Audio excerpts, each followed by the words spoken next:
మరి 2026 సంవత్సరంలో ధనస్సు రాశి వారికి ఎలా ఉండబోతుంది? వారు తీసుకోవాల్సిన పరిహారాలు అలాగే జాగ్రత్తల గురించి కాస్త వివరించండి. అలాగేనండి. ధనస్సు రాశి అది గురువుగారి రాశి. గురువుగారే అధిపతిగా ఉంటారు.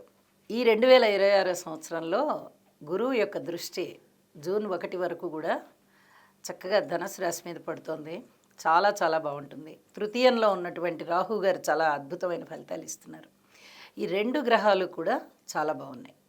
అయితే గురువుగారు ఇవ్వనిదంటూ ఏం లేదు. సాక్షాత్తు సప్తమ దృష్టి చేత చూస్తూ ఉన్నప్పుడు ఆయన ధనాన్ని ఇస్తారు, వ్యక్తిత్వాన్ని పెంచుతారు, అలాగే సన్మాన సత్కారాలు అందుకునేటట్టు చేస్తారు, ధనాన్ని ఇస్తారు, విజయావకాశాలను ఇస్తారు. అలాగే ఒక 10 మందిలోనూ ఒక లీడర్షిప్ క్వాలిటీ ఉన్నటువంటి వ్యక్తిగా ఆ ధనస్సు రాశి వాళ్ళని తీర్చిదిద్దుతారు. అంటే వాళ్ళకి అలాంటి మంచి ఆలోచనలు వస్తాయి, అవకాశాలు వస్తాయి. ఆ విధంగా వాళ్ళు అలా షైన్ అయిపోతూ మంచి పేరు తెచ్చుకుంటూ చక్కగా మంచిగా వారి వారి పనుల్లో ముందరికి వెళ్ళిపోతూ ఉంటారు. చాలా అద్భుతంగా ఉంటుంది. మనోబలం పెరిగి ఉంటుంది. మంచి మంచి నిర్ణయాలు తీసుకుంటారు. అన్నదమ్ముల సహాయ సహకారాలు ఉంటాయి.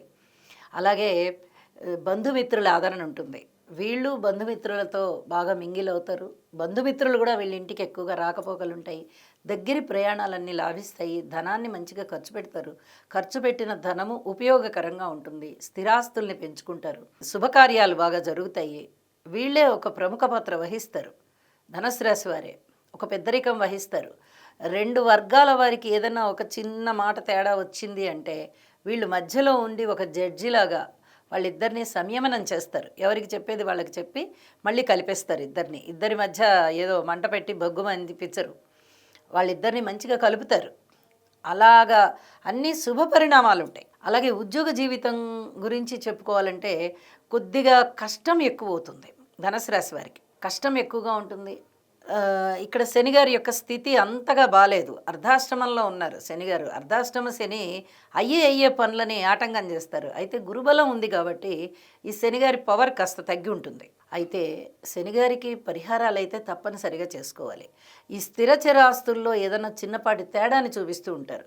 ఎక్కువకి అమ్మాలా, తక్కువకి అమ్మాలా, లేదా సమంగా మనకి ఎంత ఖర్చు అయిందో అంతవరకే మనకు వస్తే చాలే, లాభాలు ఎందుకు మనకి ఎదుటి వాళ్ళని పీడించి తీసుకోవడం, ఇలాంటి ఆలోచనలతో వద్దు అనేసుకుంటూ ఉంటారు. అయినా కూడా ఇబ్బంది అవుతుంది. అయినా కూడా ఏదో ఒక ఇబ్బంది పెడతారు. ఒక వారం రోజుల్లో అయిపోతుంది అనుకున్న పని 15 రోజులైనా అవ్వదు, నెల రోజులైనా అవ్వదు.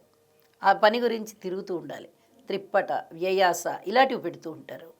అయితే గురువుగారి యొక్క దృష్టి ఉన్నంతకాలం పర్వాలేదు. ఇవన్నీ కూడా కొంచెం పర్వాలేదులే, మళ్ళీ ఎప్పుడో ఒకసారి వెళ్ళి చూసుకుందాం, ఇప్పటికి పర్వాలేదులే అన్నట్టుగా ఉంటాయి పరిస్థితులు. ఇక్కడ గురువుగారు అష్టమ స్థానంలోకి వస్తున్నారు జూన్ 1 నుంచి అక్టోబర్ 31 వరకు అక్కడే ఉంటారు ఆయన. అప్పుడు ఈ ఇబ్బందులన్నీ పెరిగిపోతాయి. చాలా వరకు పరిహారాలు అప్పుడు తప్పనిసరిగా చేసుకోవాలి.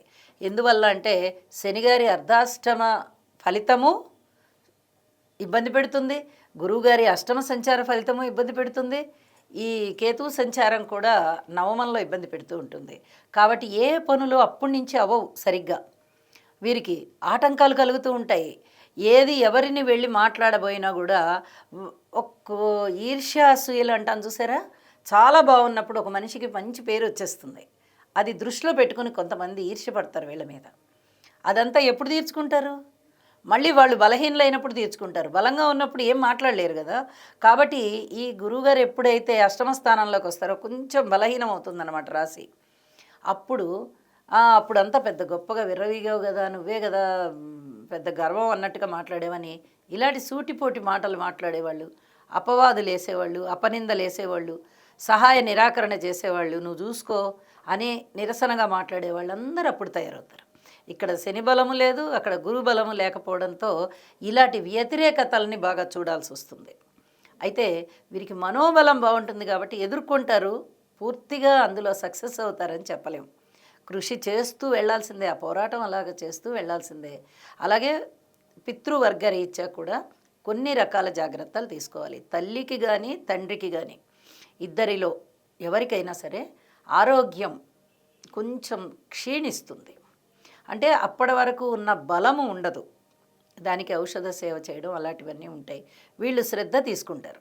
అరే మా తల్లి గారికి బాలేదు కదా, మా తండ్రి గారికి బాలేదు కదా అనేలాంటి ఆలోచనలతో ఆ పరిస్థితులను చూసి వీళ్ళు శ్రద్ధ తీసుకోవడం, చెయ్యాలి అనుకున్న పనులు మానేసి మా అమ్మగారి కోసం నేను ఉండిపోతానండి, మా నాన్నగారి కోసం నేను ఉండిపోతానండి అని చెప్పి చేస్తూ ఉన్న విధులని కూడా నిర్లక్ష్యం చేయడం, అలాంటివి ఉండే అవకాశం, ధనం ఎక్కువ ఖర్చు అయ్యే అవకాశం, అలాగే ఈ అపనిందలు ఇలాంటివన్నీ ఎదుర్కోవాలి అనే ఒక మానసికంగా కొంచెం కుంగుబాటు వస్తుంది. ఏంటి నాకు మొన్నటి వరకు చాలా బాగుంది, నాకు ఇలాంటి పరిస్థితులు వచ్చాయి ఏంటని వాళ్ళు అలాగ ఆలోచించుకుంటూ కొంచెం కుంగిపోవడం లాంటివి ఉంటూ ఉంటాయి. ఇలాంటి సమయంలోనే వీళ్ళు పరిహారాలు ఎక్కువగా చేసుకోవాలి. యోగా చేయడం, సద్గురువులు ఆశ్రమాలకు వెళ్ళి గురువుల్ని దర్శించడం, ఆశ్రమానికి సేవ చేయడం, ఆలయానికి సేవ చేయడం, ఇలాంటివి చేస్తే చాలా వరకు ఈ దోషం తీరిపోతుందండి. అష్టమ గురు సంచార దోషం కూడా చాలా ఇబ్బంది పెడుతుంది.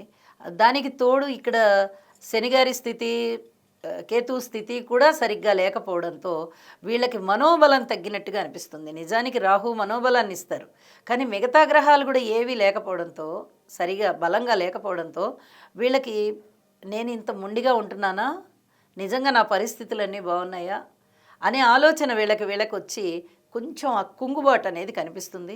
అయితే అంత భయపడద్దు, ఏ దానికైనా పరిహారాలు ఉంటాయి. భగవంతుడు ఉన్నాడు, మనకి భక్తి ఉంది మనసులో. మన భక్తిని తీసుకెళ్ళి భగవంతుడి పాదాల ముందర పెట్టినట్లయితే తప్పనిసరిగా భగవంతుడు కరుణిస్తాడు మనని.